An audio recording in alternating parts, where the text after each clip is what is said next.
ബസ്സുകളിലെ ചവിട്ടുപടിയുടെ ഉയരം 30 സെന്റിമീറ്ററായി കുറയ്ക്കാൻ കെ.എസ്.ആർ.ടി.സി.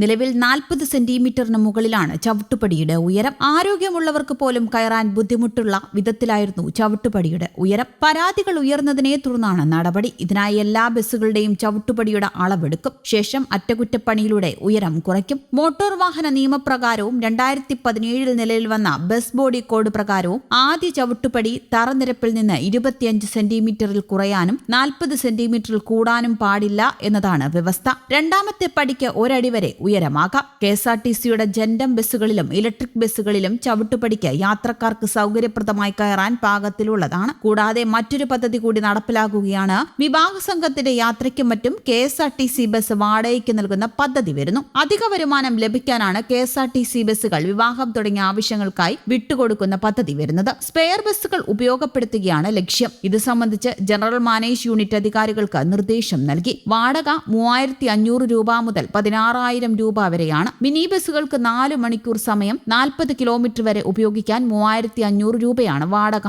ഈടാക്കുക. Ordinary city fast, Rajadhani, Malabar, Venad ബസ്സുകൾക്ക് 3600 രൂപ വാടക. Fast passenger, low floor, non AC ബസ്സുകൾക്ക് 3700 രൂപയും സൂപ്പർ ഫാസ്റ്റിന് 3800 രൂപയും സൂപ്പർ എക്സ്പ്രസ്, സൂപ്പർ ഡീലക്സുകൾക്ക് 3900 രൂപയും വോൾവോ ലോ ഫ്ലോർ ACകൾക്ക് 4300 രൂപയും Volvo multi axle, Scania multi axle ബസ്സുകൾക്ക് 5300 രൂപയുമാണ് മാനേജ്മെന്റ് വാടക നിശ്ചയിച്ചത്. യാത്രാസമയം 4 മണിക്കൂറിലും യാത്രാദൂരം 40 കിലോമീറ്ററിലും കൂടിയാൽ തുക വർദ്ധിക്കും. അതിനിടെ കൊട്ടിയൂർ വൈശാഖോത്സവത്തോടനുബന്ധിച്ച് കെ.എസ്.ആർ.ടി.സി കണ്ണൂർ ഡിപ്പോയിൽ നിന്നുള്ള സ്പെഷ്യൽ തീർത്ഥാടക പാക്കേജുകൾ തയ്യാറായി. രാവിലെ 6:30 കണ്ണൂരിൽ നിന്ന് ആരംഭിച്ച് മാമാനിക്കുന്ന് മഹാദേവി ക്ഷേത്രം, മൃദംഗ ശൈലേശ്വരി ക്ഷേത്രം, പുരളിമല മുത്തപ്പ ക്ഷേത്രം, കൊട്ടിയൂർ മഹാദേവ ക്ഷേത്രം എന്നിവ ദർശിച്ച് രാത്രി 8-നും കണ്ണൂരിൽ തിരിച്ചെത്തുന്ന രീതിയിലാണ് പാക്കേജ്. സൂപ്പർ ഡീലക്സ് ബസ്സുകളാണ് ഉപയോഗിക്കുന്നത്. ഒരാൾക്ക് 490 രൂപയാണ് ടിക്കറ്റ് നിരക്ക്. 14, 18, 21, 24 തീയതികളിൽ ഷെഡ്യൂൾ ട്രിപ്പുകളും കൂടാതെ കുടുംബശ്രീ യൂണിറ്റുകൾക്കും മറ്റ് സംഘടനകൾക്കും സ്പെഷ്യൽ ട്രിപ്പുകളും സംഘടിപ്പിക്കും.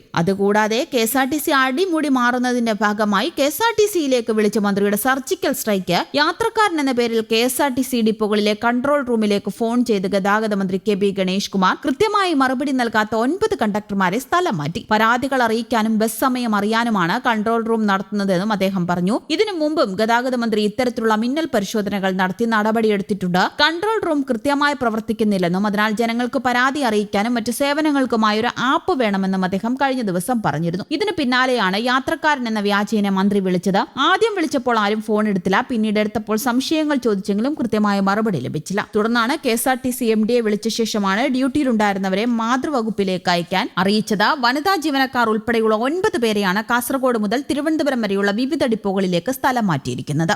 News desk, Kerala Kaumudi.